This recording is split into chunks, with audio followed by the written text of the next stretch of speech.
Assalamualaikum warahmatullahi wabarakatuh. Pernah suatu ketika, setan datang bertemu dengan Syekh Abdul Qadir Jailani dan mengakui dirinya sebagai Tuhan.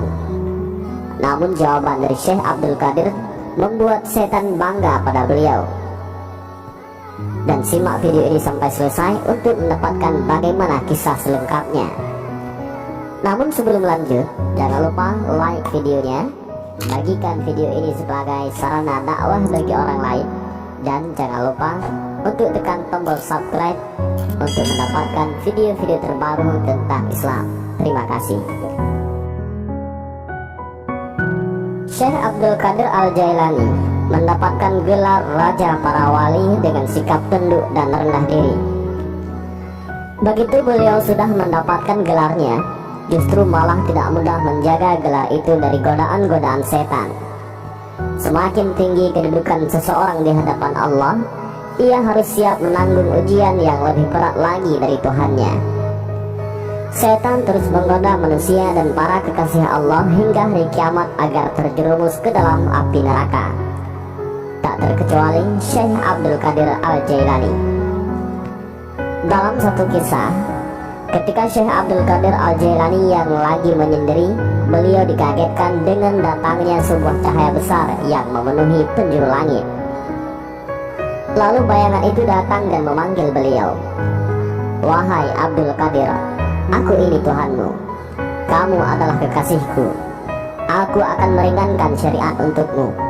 Apa yang aku haramkan sebelumnya, sekarang aku halalkan untukmu," kata bayangan itu. "Wahai yang terlaknat, pergi kamu sekarang dari hadapanku. Kalau tidak, akan aku hancurkan kamu," jawab Syekh Abdul Qadir Al-Jailani kepada bayangan itu. Begitulah setan menggoda para kekasihnya. Ia mengaku dirinya sebagai Tuhan agar Syekh Abdul Qadir Al-Jailani percaya dan mengikuti perintahnya. Namun Allah tidak akan membiarkan kekasihnya terjerumus ke dalam jalan yang salah. Setan diberikan kebebasan oleh Allah Ta'ala untuk menggoda manusia sebagai manifestasi keadilan kepada seluruh makhluknya. Sesaat setelah kejadian dialog tersebut, tiba-tiba cahaya itu padam dan sedikit demi sedikit hilang dari pandangan Syekh Abdul Qadir Al-Jailani. Beliau terus menyendiri menikmati keindahan alam sebagai bukti kebesaran Allah. Namun tak lama kemudian, bayangan yang tadi menghilang kembali memanggil Syekh Abdul Qadir Al-Jailani dalam wujud kabut, dan ia berkata, "Kamu selamat dari godaanku, wahai Abdul Qadir, karena dua alasan. Pertama, karena ilmumu yang telah melekat dalam jiwamu. Engkau mampu membedakan mana yang hak dan mana yang batil. Kedua, karena kondisi spiritualmu dan ibadahmu.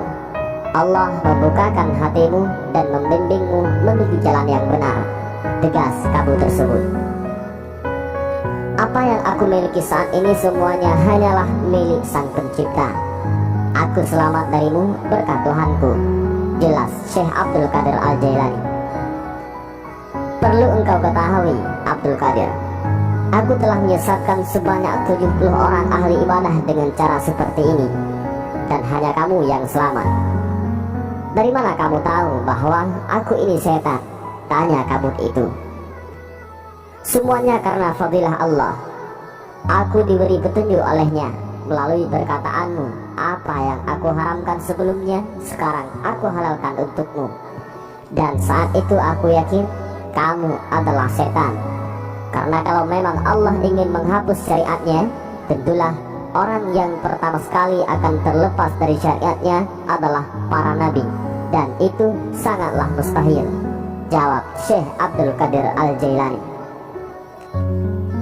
Melihat percakapan Syekh Abdul Qadir Al-Jailani dengan setan, sudah jelas bahwa keimanan dan ketakwaan kepada Tuhannya begitu mendalam. Hal itu sudah barang tentu tidak lepas dari ilmu yang dimiliki oleh beliau. Begitu pentingnya ilmu, tak heran jika Rasulullah selalu memohon tambahan ilmu kepada Allah. "Wa qur rabbi zidni ilman," dan katakanlah Muhammad, "Ya Tuhanku, tambahkanlah aku ilmu pengetahuan." Ada hikmah menarik dari kisah di atas, bahwa kita harus selalu menimba ilmu, karena dengan ilmu kita akan selamat dari godaan setan. Dan perlu diingat bahwa setan tidak akan pernah berhenti menggoda manusia hingga hari kiamat. Sebagai manusia yang tidak lepas dari salah dan keliru, sudah sepatutnya terus belajar menempa diri dengan ilmu Allah. Sudah banyak di dalam Al-Quran dan hadis penjelasan akan pentingnya mencari ilmu. Salah satu perbedaan antara manusia dengan yang lain adalah aspek akal. Dan dengan kelebihan itu, manusia dapat menerima ilmu. Sebagaimana Allah mengajarkan Nabi Adam alaihissalam akan nama-nama benda yang ada di muka bumi ini dalam surat Al-Baqarah ayat 31.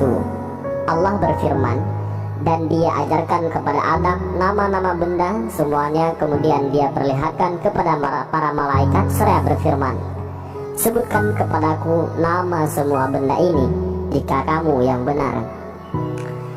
Melihat firman Allah Ta'ala, telah mafhum bahwa manusia memiliki kelebihan daripada makhluk lain. Namun, itu semua kembali kepada manusia itu sendiri. Bisakah manusia tersebut mempergunakan kelebihan itu sebaik mungkin? Perlu diketahui bahwa posisi manusia berada di antara setan dan malaikat. Jika manusia tidak mampu menguasai hawa nafsunya, maka ia lebih buruk daripada setan. Sebaliknya, jika manusia mampu menguasai hawa nafsunya dan mengikuti perintahnya, maka derajatnya lebih tinggi daripada malaikat. Wallahu a'lam bishawab.